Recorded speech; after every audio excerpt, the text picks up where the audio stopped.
नमस्कार, Eton news देख रहे हैं आप और मैं हूं आपके साथ अदिति राजपूत। आज वुमेन एम्पावरमेंट पर जो है वो एटन की टीम जो है वो बात करेगी और आज हमारे साथ बात करने के लिए मौजूद हैं रजनी सेठी जी, जो कि फॉर्मर बीजेपी की महिला मोर्चा की जो है वो प्रेसिडेंट रह चुकी हैं और उसी के साथ साथ अभी बीजेपी की जो है वो स्पोक्स पर्सन हैं। इनसे हम बात करेंगे। मैम, पहले तो आपको बहुत बहुत स्वागत है। बहुत बहुत धन्यवाद।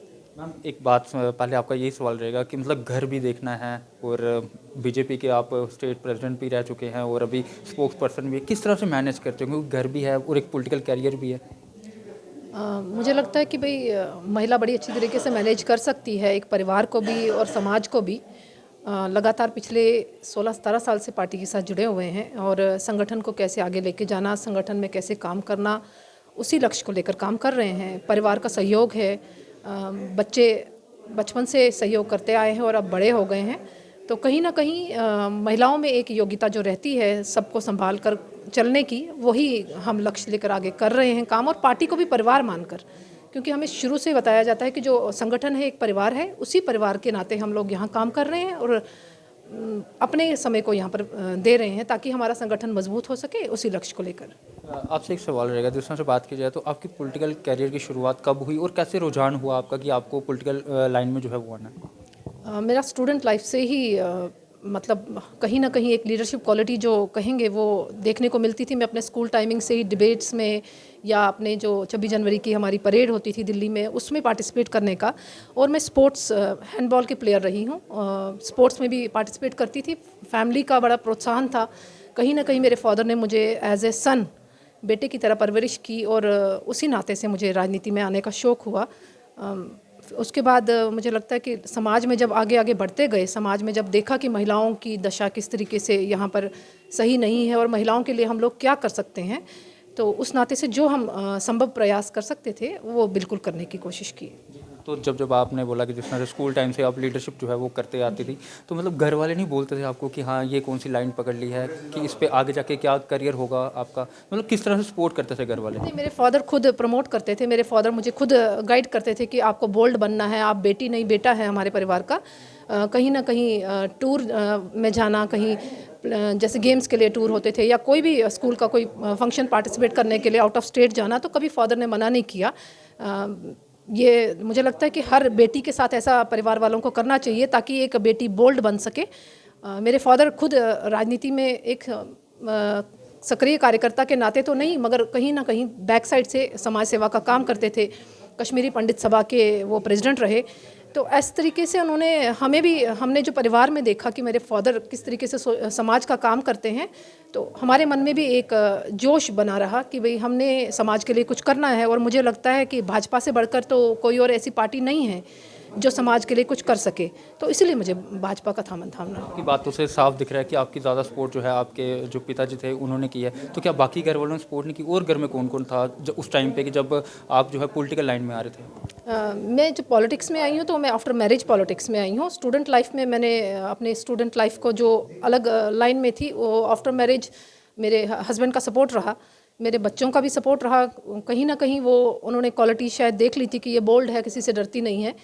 तो और राजनीति करने के लिए आपको बोल्ड होना बहुत ज़रूरी है, क्योंकि एक महिला को राजनीति क्षेत्र में आगे जाने के लिए बहुत कुछ फेस करना पड़ता है, और वो सब फेस करते हुए हम लोग आज यहाँ पर पहुँचे हैं। इसमें बहुत सारा योगदान जो है हमारे संगठन महामंत्री आदरणीय भाई अशोक कोल जी का भी है, क्योंकि उन्होंने हमें पिता के समान गाइड करते रहे। हमारे आदरणीय अध्यक्ष रविंदर रैना जी, जो बहनों के नाते हमें गाइड करते रहे। तो सबका सहयोग मिलने के कारण हम लोग यहाँ पर हैं। रजनी जी, एक सवाल रहेगा आपसे कि जिस तरह से लगा लीजिए कि आज ही आपके घर में कोई फंक्शन भी है और आज ही आपको रविंदर रैना जी का या किसी और नेता का कॉल आता है कि आपको इस जगह पर जाके जो है कुछ काम जो है वो करना है संगठन का, तो आप किस तरह से मैनेज करते हैं? कभी ऐसा हुआ है कि मतलब आपने अपना पॉलिटिकल करियर देखा, घर परिवार नहीं देख पाई, तो मतलब घर पे लेट गए, तो कुछ ऐसा हुआ कि डांट पड़ी हो या कुछ? बहुत बार ऐसा हुआ है। बच्चे छोटे थे तो बच्चों को इग्नोर करके भी घर से निकलना, क्योंकि एक जुनून मन में था कि भाई पार्टी के लिए कुछ करना है, संगठन का आगे बढ़ाने का काम करना है, और जो संगठन ने काम दिया वो लगातार करने की कोशिश की। बिल्कुल मुझे लगता है कि मैंने अपने परिवार को भी त्याग कर शायद संगठन के काम को प्रेफरेंस दी है, और आगे भी दूंगी, क्योंकि एक जुनून मन में है कि भाई मैं संगठन के लिए कुछ करूं ताकि महिलाओं को, क्योंकि महिला हूं तो महिलाओं के लिए बात रखूंगी, तो महिलाओं को कहीं ना कहीं सुकून मिले और महिलाओं के काम हम लोग आ सकें। जी। आपसे एक सवाल रहेगा, महिलाओं के लिए बीजेपी जो है वो क्या कर रही है, और ख़ासतौर पर रजनी जी जो हैं वो क्या कर रही हैं? क्योंकि अगर देखा जाए तो अब मुझे नहीं लगता कि कहीं ना कहीं वुमेंस को एम्पावर करने की ज़रूरत है, तो उनको लेकर किस तरह से काम कर रही है? लगातार 2014 से जब प्रधानमंत्री मोदी जी ने कसम खाई कि महिलाओं को सशक्तिकरण करने का वो पूरा प्रयास करेंगे, और लगातार तब से वो कर भी रहे हैं। महिलाओं को हर फील्ड में वो आगे ला रहे हैं। चाहे मैं बात करूं उनके कैबिनेट में महिला मंत्रियों की, तो काफ़ी सारी महिला मंत्री उन्होंने जोड़ी हैं। पंचायती लेवल पे 33% रिजर्वेशन महिलाओं को मिली है। कॉरपोरेशन में, बीडीसी में, जो कभी आज तक हुआ नहीं था। और उम्मीद करनी चाहिए कि आगे चुनाव, असेंबली में, पार्लियामेंट में भी महिलाओं को उनका स्थान दिया जाएगा।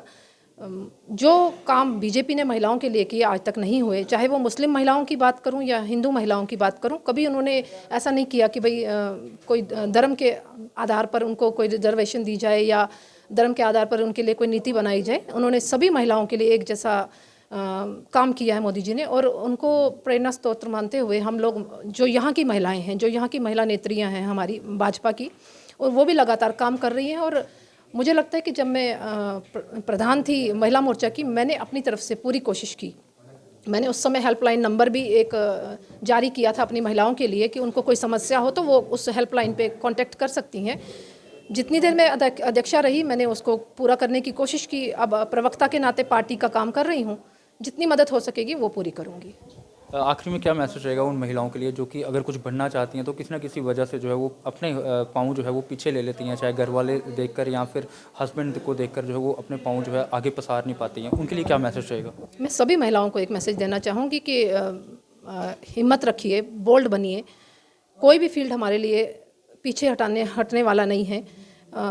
महिलाएं हर फील्ड में आज आगे हैं, और ख़ासतौर से मोदी जी हमारी पूरी सपोर्ट कर रहे हैं, आदरणीय प्रधानमंत्री जी। और हम सभी महिलाओं को आगे बढ़कर हर फील्ड में पार्टिसिपेट करना चाहिए। और राजनीतिक क्षेत्र से हूँ, महिलाओं को बोलूँगी कि ज़्यादा से ज़्यादा भाजपा का दामन थामें, और आने वाले दिनों में चुनाव हो, अपनी सरकार बन सके जम्मू कश्मीर में, ये सभी वादा करके जाएं।